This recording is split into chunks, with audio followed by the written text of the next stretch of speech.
बिस्मिल्लाहिर्रहमानिर्रहीम। My dear students, अस्सलाम वालेकुम जी। उम्मीद है आप सब ठीक होंगे। आज हमने बात करनी है बिहेवियरिज्म की हिस्ट्री के बारे में। चूंकि इससे अगला लेक्चर जो होगा वो हमारा लर्निंग पे होगा, तो लर्निंग की बात की जाए और बिहेवियरिज्म की ना की जाए, ये जो है वो ज्यादती होगी। क्योंकि बिहेवियरिज्म और लर्निंग जो है ये साइड बाय साइड चलते हैं। ठीक है। बिहेवियरिज्म के मुताबिक कोई भी बिहेवियर जो है वो लर्न किया जाता है। अब कैसे लर्न किया जाता है हम ये आगे चल के फिर जो है वो लर्निंग टाइप्स में जाके पढ़ेंगे। तो अभी जो है वो हमें बिहेवियरिज्म की हिस्ट्री के बारे में पढ़ना है कि कौन कौन वो लोग थे जिन्होंने बिहेवियरिज्म में या लर्निंग में जो है वो काम किया। बिहेवियरिज्म में काम करने से मुराद ये है कि उन्होंने लर्निंग में काम किया, लर्निंग के हवाले से काम किया है। तो सबसे पहले जो है वो हम बात कर लेते हैं क्लासिकल कंडीशनिंग की। Ivan Pavlov research on classical conditioning with dogs in the late 19th century laid the groundwork for understanding how associations between stimuli and response are formed. Ivan Pavlov जो था वो बेसिकली फिजियोलॉजिस्ट था। उसने 19वीं सदी में जो है वो एक अपने तजर्बात कर रहा था अपनी लैब में कुत्ते के डाइजेस्टिव सिस्टम पर। तो एक्सीडेंटली जो है वो उसने क्लासिकल कंडीशनिंग का प्रोसेस है वो डिस्कवर किया। उसने कहा कि जो बेसिकली कंडीशनिंग का उसने एक कॉन्सेप्ट दिया बिटवीन स्टिमुलाई एंड रिस्पॉन्स। उसने कहा कि जब आप किसी भी अनकंडीशन स्टिमुलस को कंडीशनड स्टिमुलस के साथ मिलाकर एसोसिएट करेंगे तो उसके नतीजे में जो है वो आप कंडीशनड रिस्पॉन्स भी हासिल कर सकते हैं। तो बहरहाल ये कॉन्सेप्ट अपने जहन में रखिए आयन पेवलॉफ का कि उसने क्लासिकल कंडीशनिंग का जो है वो तस्वर दिया था 19वीं सेंचुरी में। और यही जो है वो ग्राउंड वर्क बना क्लासिकल कंडीशनिंग का।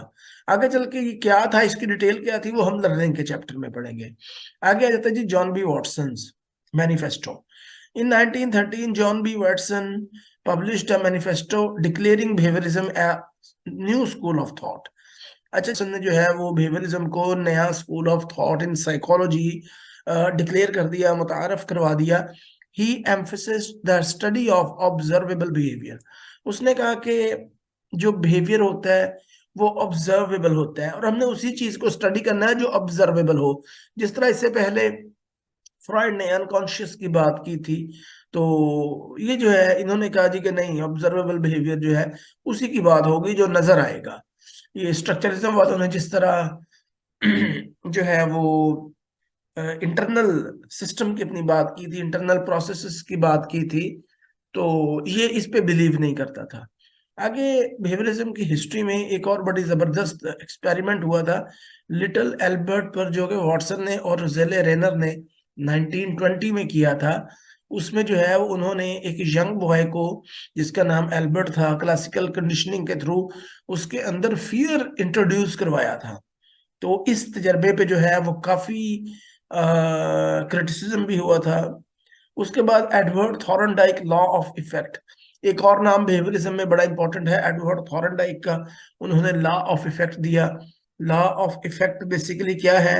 लॉ ऑफ इफेक्ट के मुताबिक उन्होंने कहा importance of consequences in shaping behaviour, कि किसी भी बिहेवियर को शेप करने में, बनाने में जो है वो कॉन्सिक्वेंसेस का बड़ा हाथ होता है।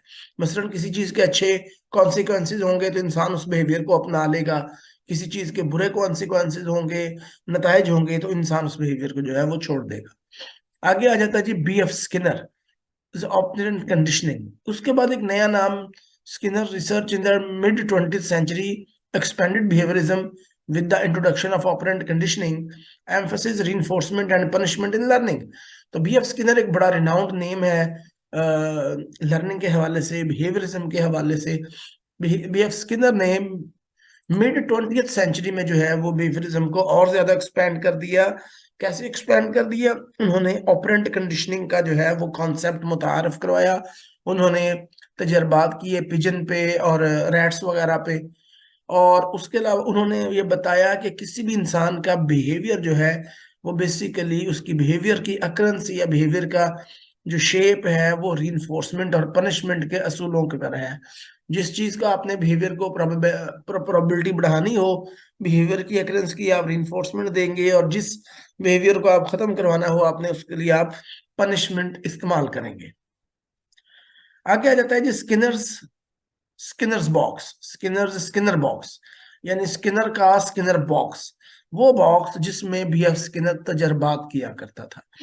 Skinner developed the operant conditioning chamber, उसको हम ऑपरेंट कंडीशनिंग चैम्बर भी कहते हैं, known as the Skinner box, for studying animal behaviour in controlled environment. ठीक है जी, इस बॉक्स में जो है वो जानवरों पर स्टडी किया करता था एक कंट्रोल्ड इन्वायरमेंट में। Radical behaviourism, Skinner's approach known as radical behaviourism. ये पहले तो आपने याद रखना है कि ये जो रेडिकल बिहेवियरिज्म है ये स्किनर की अप्रोच है।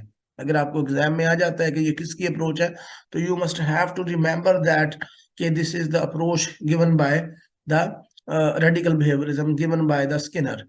Rejected the use of internal mental states in explaining behaviour, उसने इस अप्रोच को रिजेक्ट कर दिया कि ये जो आपके इंटरनल मेंटल स्टेट्स होते हैं ये आपके बिहेवियर को एक्सप्लेन करते हैं। जिस तरह फ्रॉइड ने कहा कि unconscious thoughts, wishes and drives जो है वो आपके बिहेवियर का कॉज बनती हैं, तो उसने कहा ऐसी बात नहीं है, focusing solely on observable actions and their consequences. उसने कहा कि वही चीज जो होगी जो नजर आएगी और जिसके नताइज नजर आएंगे उसी चीज को हम बिलीव करेंगे उसी पे। बिहेवियरिज्म इन एजुकेशन, बिहेवियरिज्म का एजुकेशन पे बहुत ही डिवास्टेटिंग इफेक्ट है, बहुत ही बड़ा इफेक्ट है। और इसमें जो है वो बेसिकली रीइंफोर्समेंट को लेके, पनिशमेंट को लेके और बिहेवियरिज्म के दूसरे प्रिंसिपल्स को लेके हम बहुत सारे टीचिंग मेथड्स को डिजाइन करते हैं, करिकुलम को डिजाइन करते हैं, क्लासरूम मैनेजमेंट को देखते हैं। उसके अलावा जो है वो परफॉर्मेंस को, बच्चों की परफॉर्मेंस को इनहेंस करते हैं, असातिज़ा की परफॉर्मेंस को इनहेंस करते हैं, वगैरह वगैरह। Behaviour therapy emerges in the mid 20th century. Behavior therapy developed as a practical application of behaviorist principles in treating psychological disorder. 20वीं सदी के जो वस्त में बिहेवियर थेरेपी डेवलप हुई as a practical application of behaviourist principle, जिसमें behaviourist के जो प्रिंसिपल्स थे उनको यूज किया गया for the treatment of psychological disorders और पैथोलॉजीज। कॉग्निटिव रेवोल्यूशन आया उसके बाद 1950s में आके, उन्होंने कहा कि जी बिहेवियर जो होता है वो सिर्फ वो ही नहीं होता, बल्कि इंसान की जो कॉग्निशन होती है, this is a very important part of the personality and the human being as well. तो कॉग्निशन पे जो है वो बड़ा उस वक्त एक शोर मचा और बिहेवियरिज्म को जो है वो बड़ा जो है वो क्रिटिसाइज किया गया। उसके अलावा नॉम चॉम्स्की ने ये कहा था, क्रिटिक्स किया था बिहेवियरिज्म पे। उसने कहा था कि बिहेवियरिज्म वाले जो है वो लैंग्वेज एक्वाजिशन को, कि बच्चा किस तरह लैंग्वेज को सीखता है, इसको फुली एक्सप्लेन नहीं करते। सोशल लर्निंग थ्योरी फिर आ गई उसके बाद, बेंडोरा ने सोशल लर्निंग थ्योरी दी। Bandura social learning theory introduce in the 1960s, integrated cognitive process with behaviourism. उसने कॉग्निटिव प्रोसेस को बिहेवियरिज्म के साथ जो है वो मर्ज किया और इसको मिला के जो है उसने एक अपनी social learning theory the. emphasizing the role of the observational learning and modeling। ठीक है जी, ऑब्जर्वेशनल लर्निंग और मॉडलिंग के उसके ने रोल पे बड़ा जो है वो जोर दिया, एम्फेसिस किया। Bandura said that when we learn things we go through first 4 steps. उसने कहा जब हम सीखते हैं किसी भी चीज को तो हम 4 स्टेप्स से होके गुजरते हैं। पेइंग अटेंशन, उसने कहा हम पहले अटेंशन को पे करते हैं, ठीक है, this is the cognitive process basically.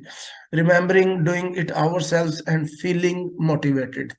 ये जो 4 चीजें हैं, एक अटेंशन हो गया, दूसरा जो है वो रिमेम्बरिंग हो गया यानी मेमोराइजिंग हो गया, तीसरा डूइंग इट आवरसेल्व्स यानी जो है ये रिप्रोडक्शन हो गया, और दूसरा चौथा जो है ये मोटिवेशन हो गया। आगे token economy, this is a behaviour modification technique such as token economy gain the popularity in therapeutic setting, school and institutions for shaping desired behaviour. उसके बाद जो है वो टोकन इकोनॉमी एक बिहेवियर थेरेपी की टेक्निक है, बिहेवियर मॉडिफिकेशन टेक्निक है, जो स्कूलों में, कॉलेजेस में और डिफरेंट जगह पे जो इंस्टीट्यूशंस में है वो डिजायर्ड एवर बिहेवियर को शेप करने के लिए इस्तेमाल की जानी शुरू हो गई। Behavioral analysis, applied behavior analysis (ABA) emerged as a field within behaviorism, focusing on applying principles of operant conditioning to modify behavior, particularly in individuals with autism. ABA जो है एनालिसिस बेसिकली इसकी इमर्जेंस हुई behaviourism के अंदर, जिसमें operant conditioning के जो principles थे, जिस तरह रिइंफोर्समेंट हो गया, पनिशमेंट हो गया और इस तरह करके इन प्रिंसिपल्स को यूज किया गया बिहेवियर की मॉडिफिकेशन के लिए, और खास तौर पर ऑटिज्म के बच्चों की बिहेवियर मॉडिफिकेशन के लिए। बिहेवियरिज्म इन एनिमल ट्रेनिंग, फिर उसके बाद बताया गया कि एनिमल ट्रेनिंग जो होती है उसमें बिहेवियरल बिहेवियरल जो प्रिंसिपल्स होते हैं उनका बड़ा अमल दखल होता है। बायोलॉजिकल इन्फ्लुएंस आ गया। उसके बाद बायोलॉजिस्ट जो थे उन्होंने ये एतराज किया कि इंसान के बिहेवियर को अंडरस्टैंड करने के लिए इंसान के बिहेवियर पर कौन से फैक्टर्स असरअंदाज होते हैं, कौन सी चीजें जो है वो इंसान के बिहेवियर को शेप करती हैं, उसमें बायोलॉजिकल फैक्टर्स को बिल्कुल जो है वो इग्नोर कर दिया गया है। तो ये एक बहुत बड़ा जो है वो एतराज किया गया। Behavioral economy is influenced by behavioral principles, explore how psychological factors affect economic decisions and behaviors. आगे cognitive behavior therapy फिर emerge हो गई। CBT, a widely used therapeutic approach, integrates cognitive and behavioral principles, emphasizing the relationship between thoughts, feelings and behaviors. फिर जो है उसके बाद CBT, cognitive behavioral therapy emerge हुई। एक बहुत ही important therapeutic approach है जो आज भी फुल जो है वो अपनी इमरजेंस के साथ जो है वो उसको यूज किया जा रहा है for sake of treatment of some psychopathologies as well. और इसमें जो है वो कॉग्निटिव और बिहेवियरल प्रिंसिपल्स को जो है वो इंटीग्रेट कर दिया गया है, इकट्ठे कर दिया गया है, और उनकी मदद से जो है वो साइकोपैथोलॉजीज का इलाज किया जा रहा है। इसमें थॉट्स को, फीलिंग्स को, बिहेवियर को, इनका रिलेशनशिप आपस में बताया गया है कि किस तरह जो है वो बिहेवियर, थॉट्स जो है या फीलिंग्स जो है वो इंसान के बिहेवियर पर इफेक्ट करते हैं, और किस तरह जो है वो इनको कंट्रोल किया जा सकता है। तो ये कुछ चीजें थी, ये मैंने आपसे डिस्कस कर ली हैं। तो ये इंपॉर्टेंट चीजें हैं, इनको जो है वो आपके माइंड में होना जरूरी है, खास तौर पर जब आप किसी पेपर के लिए मैदान में उतर रहे हों, स्पेशली पीपीएससी के या एफपीएससी के या सीएसएस के एग्जाम के लिए। तो ये चीजें आपको आना बहुत जरूरी है। अपना बहुत सारा ख्याल रखिएगा और दुआओं में याद रखिएगा। अल्लाह हाफिज।